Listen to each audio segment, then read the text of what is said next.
Good morning, ladies and gentlemen. Again, welcome to Gachie Skyman TV. Kwamba Raila Amolo Odinga's candidature is being opposed by some African countries. Baadhi yao wanakuja na kuweka vikwazo ambavyo lengo lake ni kumzuia Raila Amolo Odinga kuwa mwenyekiti wa the African Union Commission.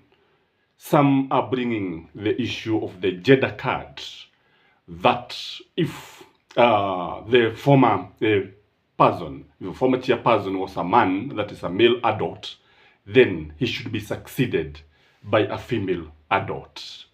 And this is shocking because it is taking a very funny angle, something that many people did not expect. But the Council of Ministers have actually vehemently opposed this move, and ni kama it has hit the rock. Others are saying that we don't need to have a rotational chairperson, and a person can be can come from the same region twice or even thrice. Haoni lolote. And South Africa is also trying to present a candidate. And this is shocking in my view. Remember, Somalia has also been trying to have a candidate, but the East African community decided that they are going to have a common approach. In this video, ladies and gentlemen, I want us to look at why Raila Amolo Odinga is being opposed by some of the African heads of state and some of the prime ministers or heads of state. Kwamba Raila Amolo Odinga, somebody by the name of Malwa, actually Amolo Odinga is somebody who is feared and loved in equal measures. There are those who fear Raila Amolo Odinga and there are those who love him. Why is Raila Amolo Odinga's candidature being opposed? Na hapo beleni kusema kweli hatujaona kiti hiki kikivutia majadiliano makali kama yale ambayo tumeona wakati huu. Number one, in my view, is because of William Samoei Ruto. When you look at William Samoei Ruto is among the newest heads of state in Africa. Lakini kutokana na vile ambavyo amejitokeza in the community of nations, he is trying to look like he is the one who is dictating the terms. He look like he is the one who is heading the Pan-African movement. Na jambo hili ukichunguza, kuna wengine ambao wamekuwa pale kwa muda mrefu, wameona mengi, na sasa hawataki kuona kana kwamba ni William Samoei Ruto anaongoza haya mambo. Kuwepo kwa William Samoei Ruto is one of the proponents of Raila Amolo Odinga, could be one of the reason why Raila's candidature is being opposed. Kwamba sio Raila anapigwa, baadhi yao wanapiga William Samoei Ruto.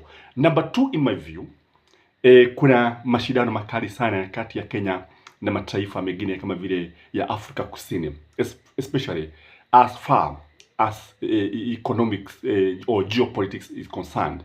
The influence of Kenya is being felt outside the country, is being felt even in Western nations.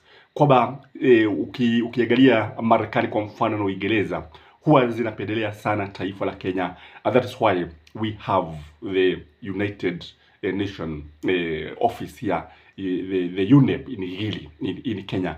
Jambo ambalo unajua the umoja wa mataifa, United Nations cannot just put an office in any country. Kusema kweli, wengi wanaona kwamba Kenya inapendelewa na mataifa ya kimagharibi, na kwa hivyo kwa sababu Kenya inapendelewa na mataifa ya kimagharibi ikiwemo Marekani na Uingereza, Ujerumani, Ujapani, ingawa Japani ni Asia na mataifa mengine, ni jambo ambalo mataifa mengine yanaonea wivu. Kwa hivyo tunaweza kusema huu ni wivu ambao upo pale kwa sababu nyota ya Kenya itazidi kuagaa kote duniani. Number three, in my view, is because Raila Amolo Odinga is a true Pan-Africanist. I don't think in Africa kuna kiongozi mwingine ambaye si kiongozi wa taifa, is outside the government, but he is very, very popular. The issue of Pan-Africanism is so dear to Raila Amolo Odinga, and there is fear that Raila could unite the whole of Africa. Raila could start advocating for one Africa, whereby we have what we call United States of Africa, with one head of state, one central government, and even one parliament, although you could have regional parliament. So this is something that they are fearing, kwamba ikiwa Raila anaweza kupewa jukumu hili kisha aanze kuzungumzia swala hili, aanze kuleta mataifa, because he is very very influential, and when you look at Raila Amolo Odinga, sio mtu wa kunyamazia swala, ni mtu ambaye anaweza kubadilisha taifa na siasa zote za Afrika. Na wakati siasa za Afrika zinabadilika, basi mataifa husika yanaweza kujipata katika hali ambayo hakuwa. When you look at Raila Amolo Odinga is one person with a lot of networks. Kwamba wengi wanaogopa kuwepo Amolo Odinga can actually overshadow some of these heads of state, some of these prime ministers. Kwamba Raila Amolo Odinga is in Kenya referred to as the people's president. If you look at Raila Amolo Odinga, you cannot ignore Raila Amolo Odinga. And wakati sasa anajitokeza katika bara la Afrika kama mwenyekiti wa Umoja wa Afrika, what is to happen? He is likely to overshadow all the African heads of state. And you can imagine now, you can imagine somebody who is not the head of state, but is overshadowing watu kutoka mataifa mbalimbali. He's overshadowing, anawaziba wale wasionekana. Unajua mwanasiasa ni yule yule, na mwanasiasa lake ni kutaka kuonekana ili apate sifa kochokocho, na yote ambaye anakuja na sifa zake tofauti, yote ambaye anajaribu kuwa maarufu kuliko sasa kiongozi wa taifa, jambo hilo hukemewa sana. And again, when you look at Raila Amolo Odinga is one who carries the dreams of the forefathers. I don't see any other person who is so close to Mandela in Africa than Raila Amolo Odinga. I don't see somebody who is so close to Nkrumah, Jomo Kenyatta, na wengine like Raila Amolo Odinga.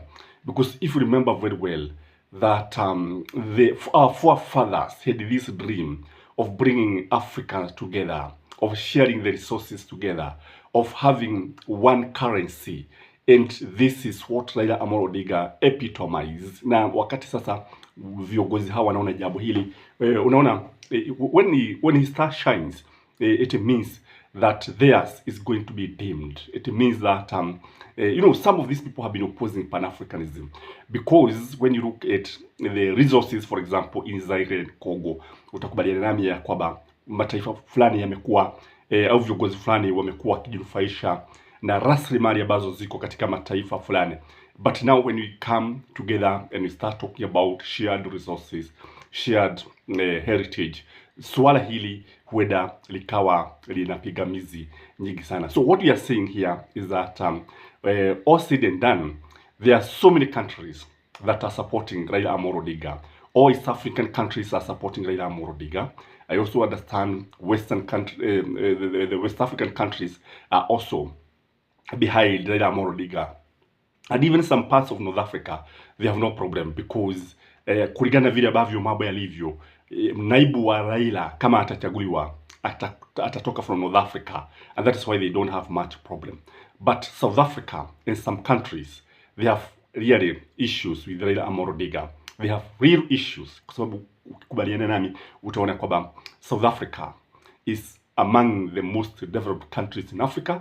Na sasa wakati ambapo wanaona kwamba they look down upon Kenyans, they don't respect Kenyans, wanaona kwamba like they are so much advanced, they don't belong to the same league with Kenya. Na kwa hivyo sisi kile ambacho tunaweza kusema kwamba tunafaa kusimama kidete na tumpigie debe Raila Amolo Odinga, tukimwombea afya njema, tukimwombea Mungu amsaidie, amfungulie milango ya heri, ili kila siku aweze kuangazia, ili nyota yake zidi kuangaza. Because when the history of Africa will be written, Raila Amolo Odinga is likely to occupy a big chapter. That is my take, ladies and gentlemen.